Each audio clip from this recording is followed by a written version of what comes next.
Hey, salut à tous! Ça fait longtemps. Et pour tout vous dire, ce n'est pas la première fois que j'essaye de vous filmer cette vidéo, mais je trouvais pas forcément toujours les bons mots, la bonne façon de dire les choses. Sauf que là, aujourd'hui, je me suis dit, vas-y, prends ta caméra, de toute façon, explique-leur tout simplement ce que tu as sur le cœur. L'essentiel, c'est que le message passe, c'est-à-dire, comme vous vous en doutez, je reviens sur YouTube. Et puis voilà, je vais vous raconter un peu ce qui s'est passé pour moi pendant un an, mais j'ai pas envie de tout vous dire non plus parce que j'ai pas envie de m'étaler et j'ai pas envie que la vidéo dure 1000 ans. Et comme il s'est passé quand même pas mal de choses sur le plan personnel, j'ai pas du tout envie de rentrer dans ces détails-là parce que c'est ma vie privée et parce que j'ai pas du tout envie de me plaindre dans cette vidéo ou de tourner une vidéo en mode bad mood. Au contraire, j'ai envie qu'on finisse l'année sur de bonnes vibes, donc voilà.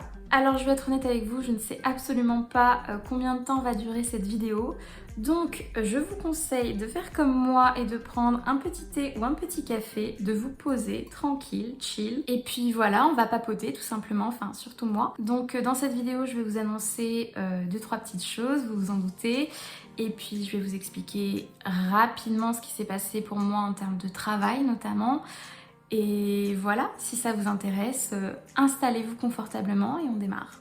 Je vais pas vous mentir, j'étais un peu mal à l'aise à l'idée de vous filmer cette vidéo parce que j'avais tout simplement pas envie de revenir comme une fleur, alors que c'est littéralement ce que je suis en train de faire. Mais voilà, j'avais pas envie que ça se ressente comme ça. Et puis pour tout vous dire, j'ai pas passé une année au top.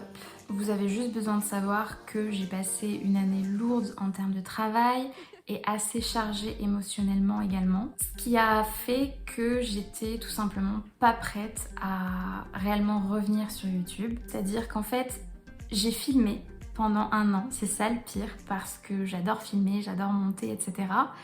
Mais si je les avais postés, ça aurait pas forcément suivi sur Insta, j'aurais pas forcément eu la tête à répondre aux commentaires, etc. Donc en fait, je n'aurais pas été là pour vous à 100%. Et ça, je voulais pas. Parce que être présente pour vous et répondre aux commentaires, répondre à vos messages sur Instagram, etc., c'est vraiment ce que j'aime le plus sur YouTube. Globalement, j'aime l'ensemble, j'aime le schéma, filmer, monter, poster, mais vraiment répondre à vos commentaires et interagir avec vous, c'est ce qui me plaît le plus. Et c'est aussi pour ça, je pense, que beaucoup de créateurs font du contenu. C'est avant tout pour l'interaction qu'on a avec les gens. Et donc, si j'étais revenue de cette manière-là,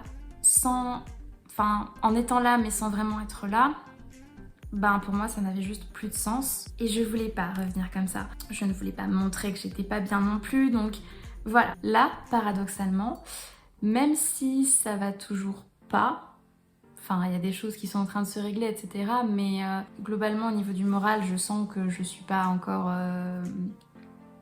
100% moi-même, on va dire. Voilà, mais même si ça ne va pas, ça me manque trop.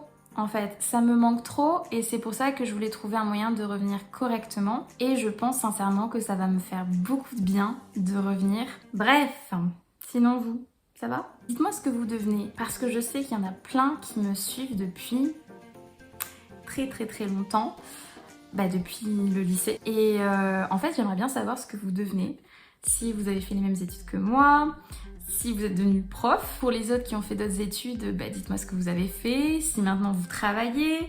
Ça y est, là on est à un âge où on est quand même beaucoup à travailler et ça me fait trop bizarre. Vraiment, j'ai l'impression que j'étais encore étudiante l'année dernière alors que pas du tout. Vraiment, le cap du passage au travail, j'étais pas prête. Vraiment, j'étais pas prête. Pourtant, j'ai eu une transition en plus pendant une année. Vous savez, l'année de professeur stagiaire, j'étais à mi-temps dans ma petite classe professeur et à mi-temps étudiante à la fac. Je validais mon master 2. Donc j'ai eu quand même le temps de m'habituer et tout, d'intégrer le fait que je rentrais dans le monde du travail, mais c'est pas passé. Je réalise toujours pas que je travaille et que je suis plus étudiante et que voilà, maintenant je suis de l'autre côté. En plus, je suis du côté professeur, ça fait toujours très bizarre. Et là, je me rends compte que je vous ai pas du tout expliqué ce qui s'est passé pour moi pendant un an. Donc je vais juste vous expliquer ce qui s'est passé pour mon poste.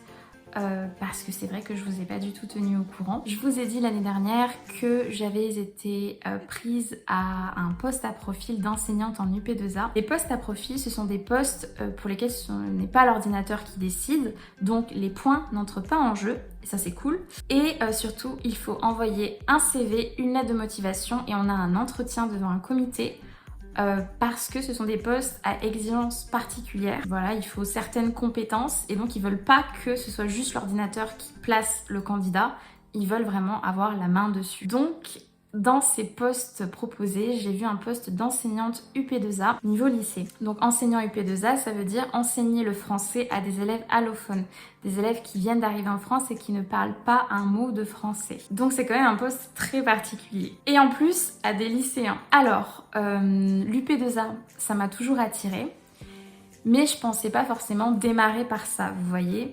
Je savais que ça existait et je m'étais dit, bon, si j'arrive à faire ça un jour dans ma carrière, c'est cool.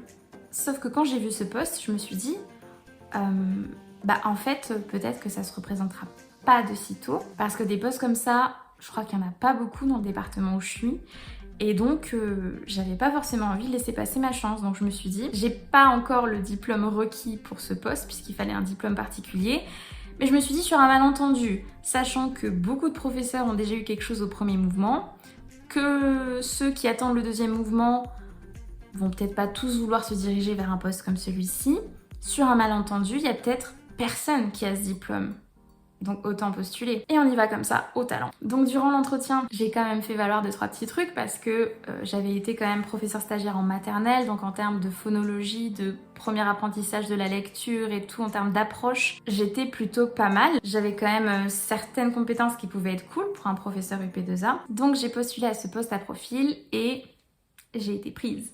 Du coup, je me renseigne énormément sur l'UP2A pendant l'été et tout, mais finalement, j'attendais de voir à la rentrée vraiment comment ça allait se passer.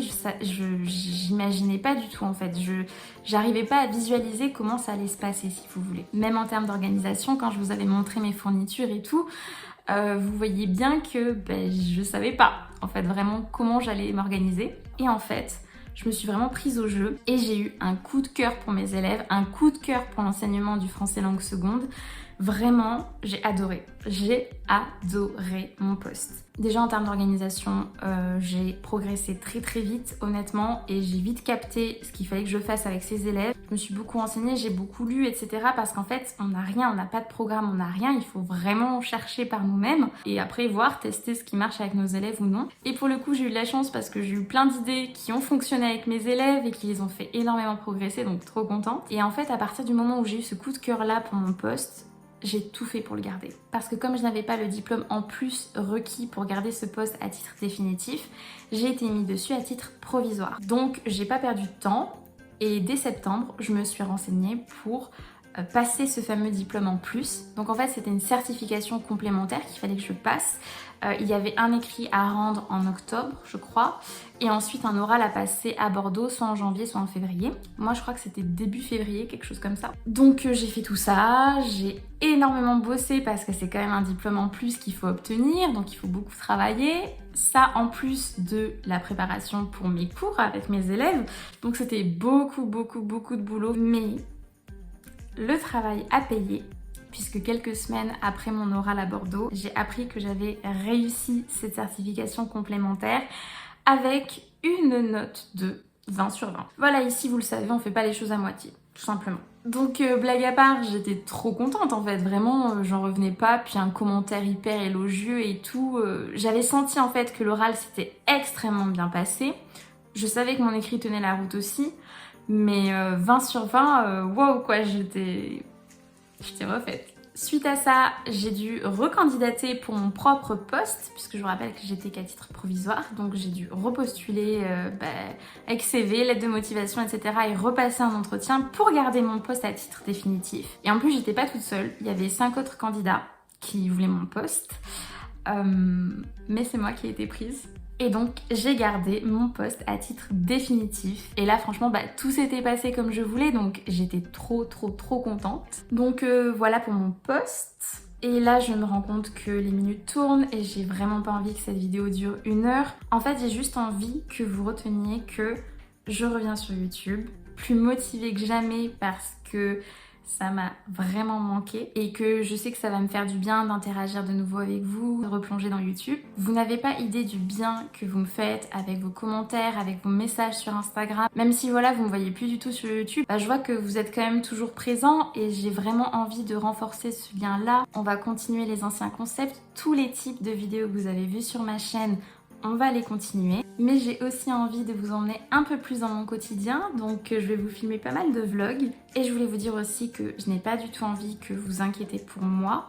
Ça va, malgré tout. Je n'ai pas envie d'en tirer que du négatif non plus. Je me dis qu'il y a des années comme ça où ça se passe moins bien, mais c'est pas grave.